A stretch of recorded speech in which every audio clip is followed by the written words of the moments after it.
Good morning, students. Today I am going to discuss session 4 of chapter 5 from your class 12 biology syllabus. The name of the chapter is Principles of Inheritance and Variation.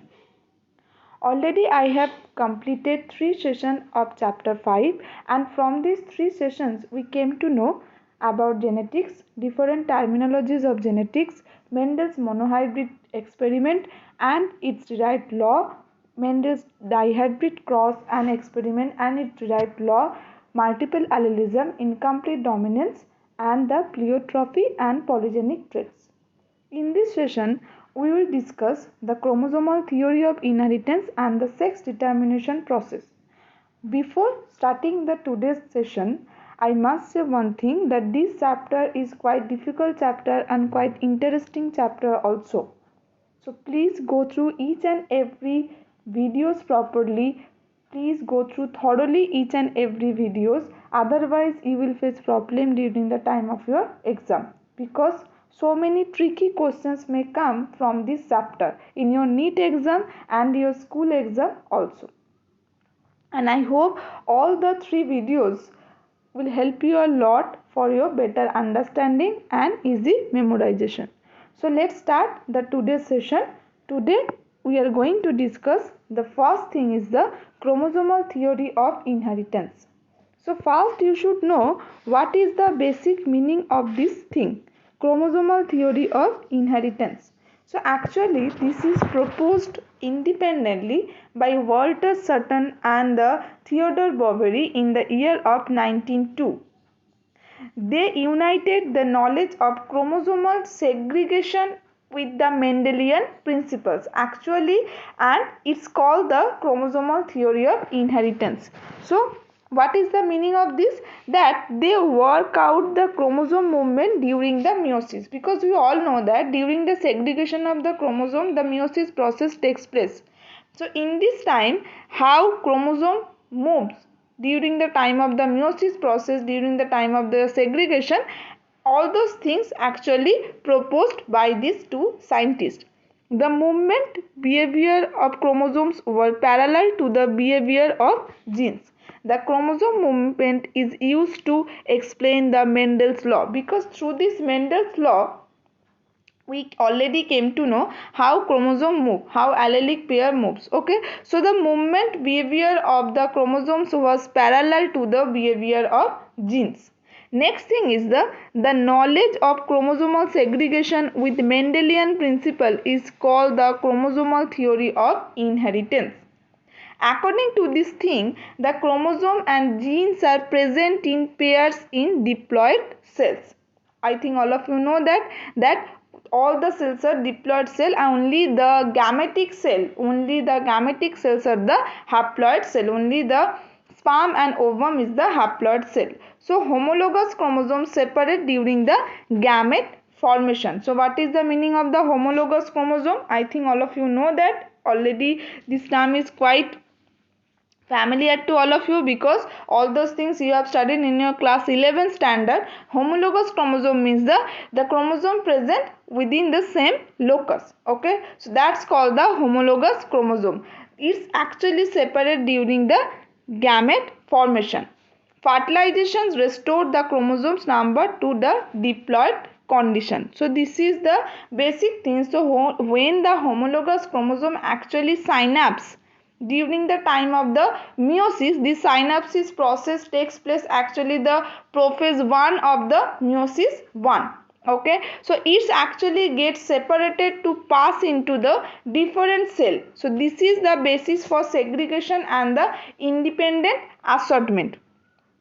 So this is the chromosomal theory of inheritance. So I am repeating again. According to this theory, so first thing is the all hereditary characters must be with the sperms and egg cell. Okay, because they provide the bridge from one generation to the another. What is the meaning of this?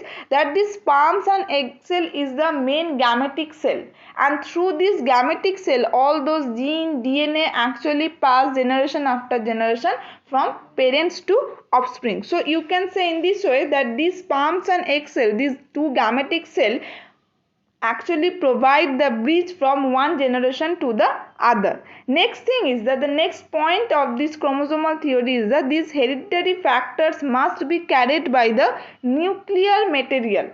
Okay, and these chromosomes are actually found in the pairs like the Mendelian allele. So I think all of you know that the chromosomes are always found in the pairs, and the two alleles of a gene, because we all of you know that one gene has two alleles. Okay, normally one gene has two alleles, so that these two alleles of a gene pair are located on the homologous sites on the homologous chromosome.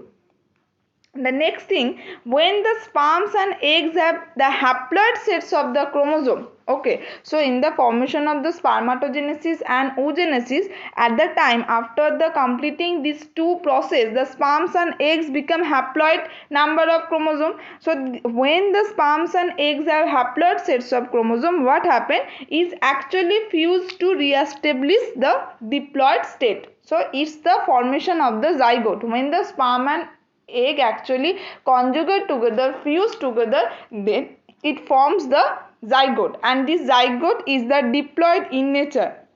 The genes are carried onto the chromosome. So this is the basic things of the chromosomal theory of the inheritance. This is actually the basic things of the chromosomal theory of the inheritance. So now you can ask me one thing, that what is the basic difference between the gene and chromosome? What is the basic difference?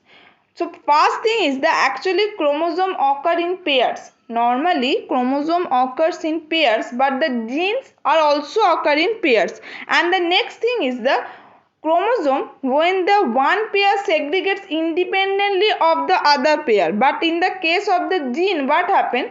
The one pair segregates independently of the another pair situated on the different chromosomes, not in the same chromosome. Okay, so this is the basic comparison between the chromosome and the gene. And the next thing is the in the chromosomal segregation, the time of the gamete formation such that only one pair of each pair is transmitted to a gamete. But in the case of the gene, what happened? Here also the one of the each pair is transmitted to a gamete. So this is the basic difference between the chromosome and gene.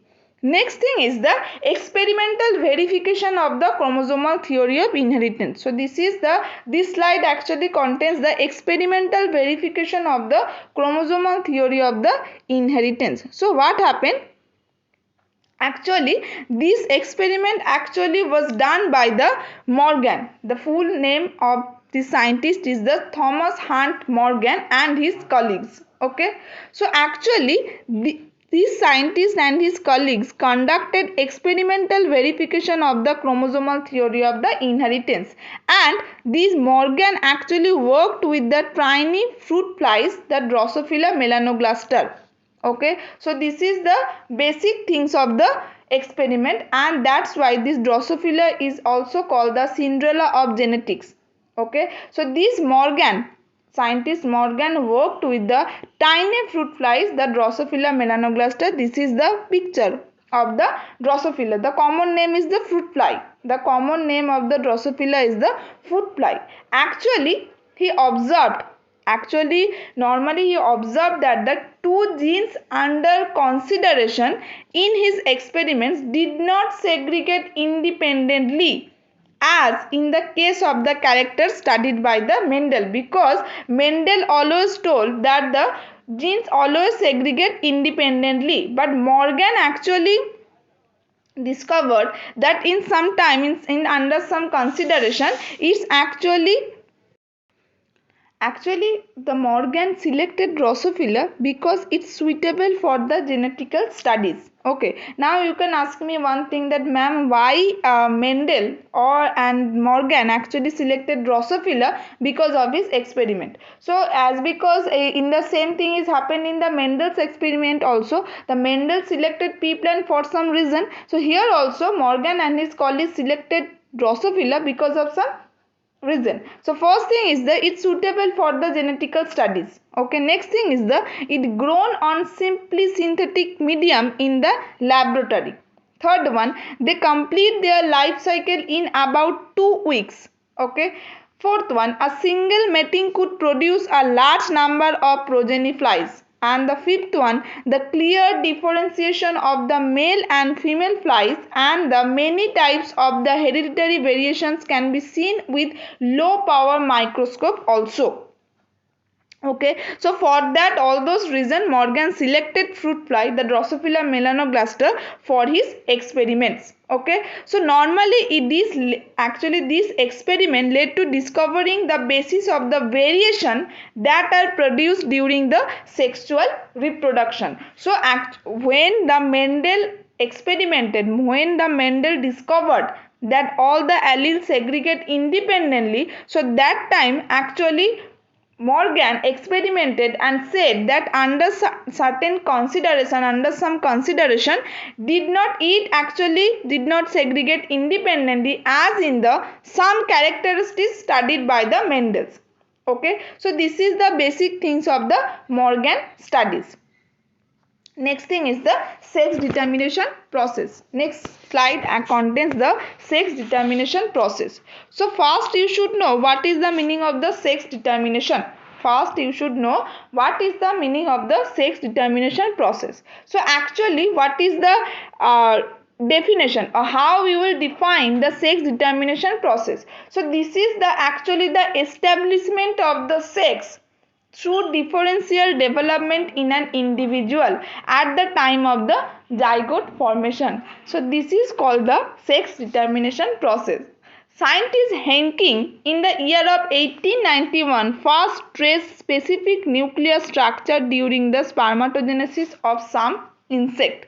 Okay, so this scientist actually observed that the 50% of the sperm received this specific structure whereas 50% sperm did not receive it.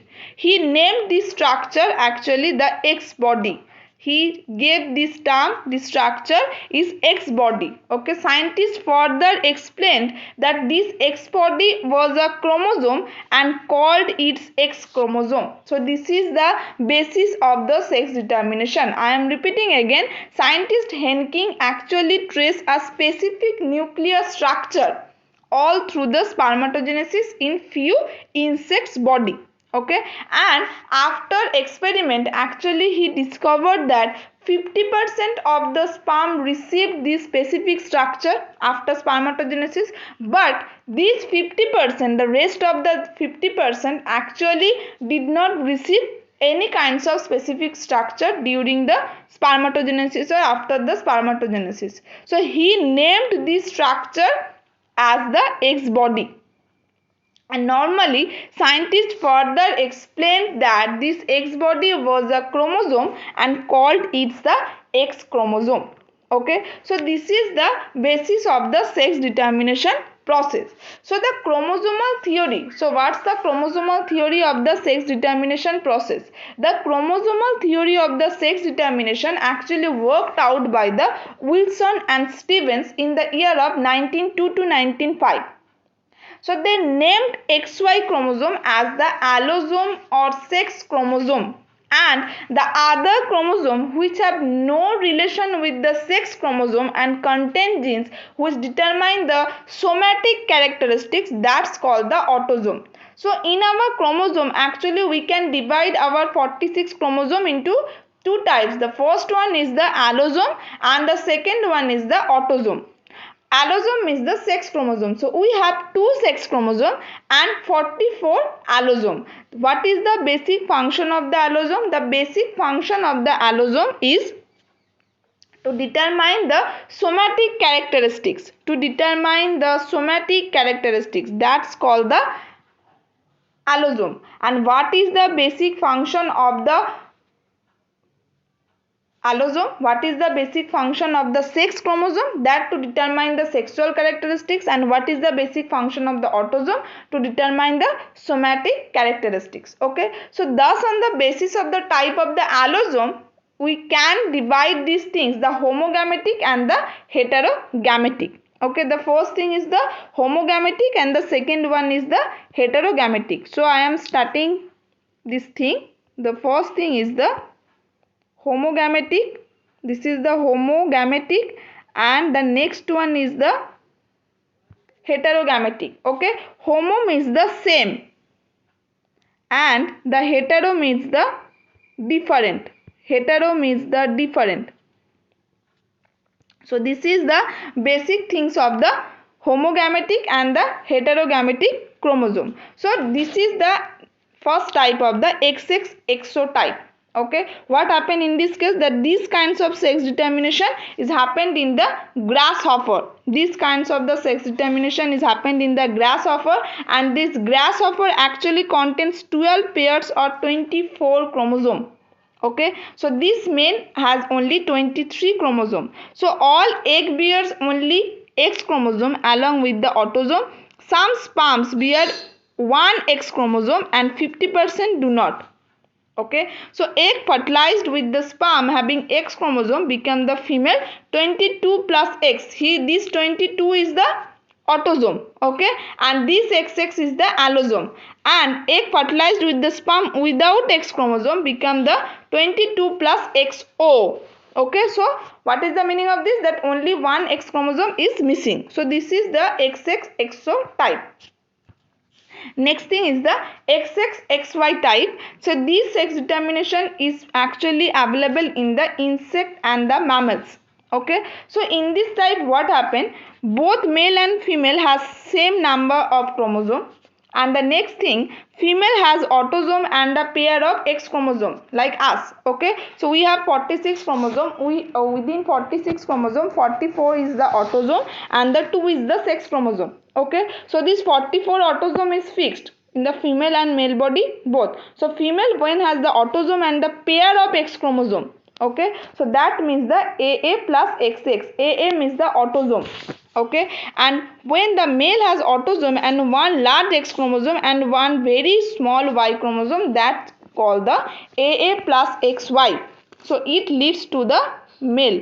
It leads to the male. So in this type of male is the heterogamety and the female is homogamety. So here this homo is the same chromosome. So we all female are the homogamous animal. Why? Because we have same types of chromosome. But the male has the heterogamous, it means they have the different types of chromosome, one X and the another one is the Y. So this is the basic things of the XXXY type. Next thing and the last thing is the ZZZW type. So this method of sex determination actually seen in the birds, fowls and the fishes. Okay, so in this case what happened, in this type female birds has two different sex chromosome named as Z and the W. Okay, so apart from this, these male birds have two similar sex chromosome and called the ZZ, and in this type of sex determination female is the heterogamety and the male is the homogamety. Okay, so I am repeating again what happened. The females have one Z and one W chromosome along with the autosome, whereas the males have a pair of Z chromosome. So here the male is the homogametic. Here the male is the homogametic. Why? Because the female has the Z and W.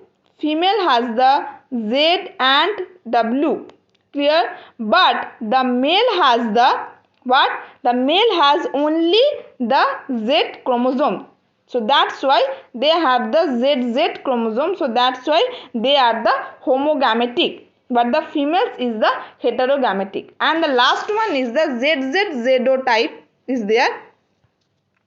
So in this method, the what happened? The female is the heterogametic and the male is the also the homogametic. So this is also present in the butterflies and the moth animals. So this sex determination process is very important.